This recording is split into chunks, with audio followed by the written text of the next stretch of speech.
it's Dr. Jan with some wise words to work with. And today we're going to talk about gaslighting.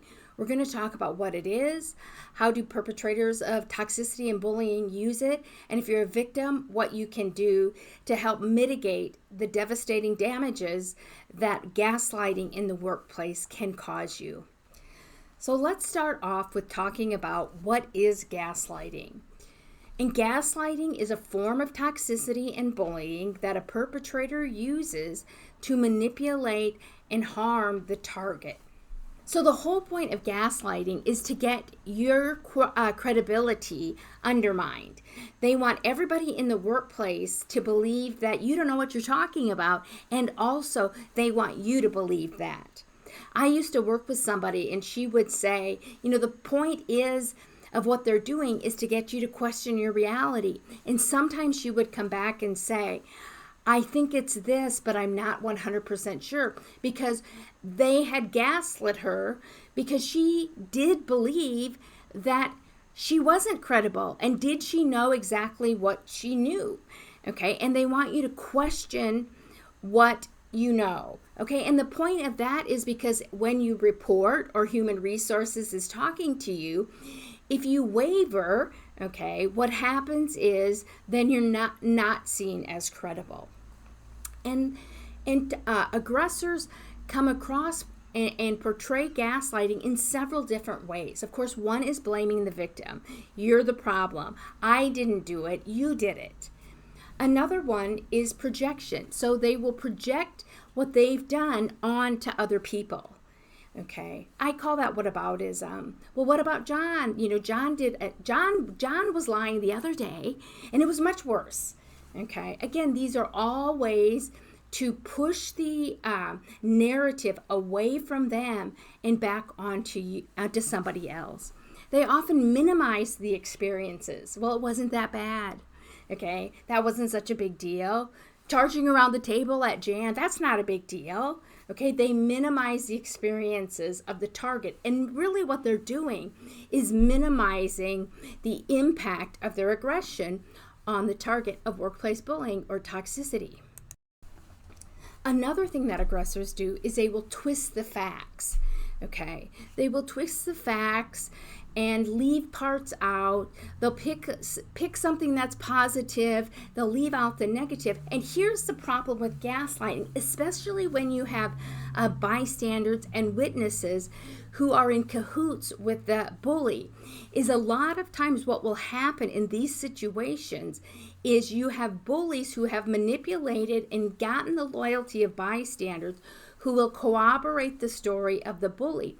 Because also the point of gaslighting is that other people believe that you're not credible. Okay? And as long as more people in the workplace believe you're not credible, then that's the point of gaslighting. Then your reputation is hurt, and then what you say about these reports of workplace bullying or toxicity are not taken seriously, because the workplace aggressor has not only gaslit you, but has gaslit the entire work environment to get you to seem as like you don't know what you're talking about, okay? Even though you may have documented evidence to the contrary, if gaslighting is successful by the aggressor, that evidence will also be seen as not accurate or credible. So what do you do if you're the target and you're the one being gaslit? Okay, it's very, very important that you document. Okay, for your own peace of mind. So you can certainly document if you want to report. But one of the things that happens when you're being gaslit in an environment, and gaslighting almost always happens in severe cases of toxicity and workplace bullying, is you want to keep documentation so that you can go back and say, yes, this happened. Okay, I wrote it down 30 minutes after that meeting, and here are the details, okay?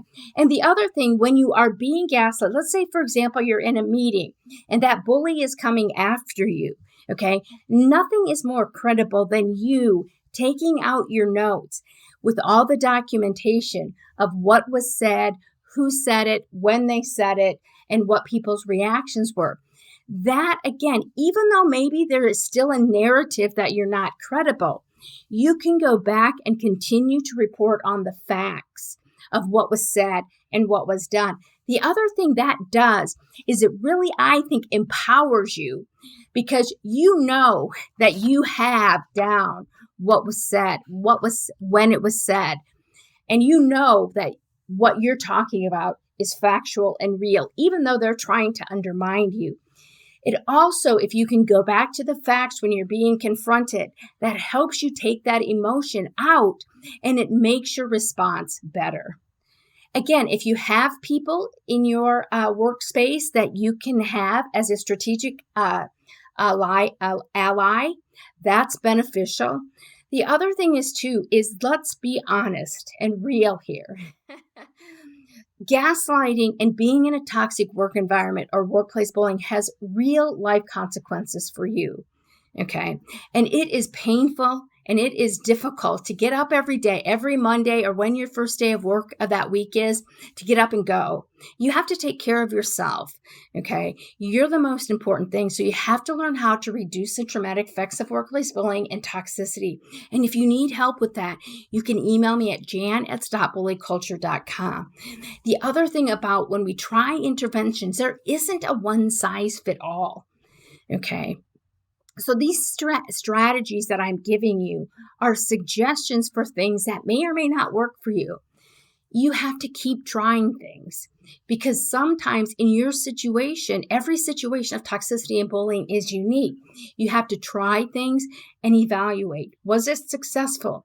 Did I meet the goal that I wanted to? Did I reduce the amount of harm that I'm experiencing in this workplace? And you're going to have to try things, reevaluate, and try new strategies. So there isn't a one size fit all. But if there's anything I can do to help you develop that strategy, that plan, let me know. Again, please like, share, and subscribe. And if there's anything that you'd like to talk about in regards to toxicity and bullying, just let me know. Thank you.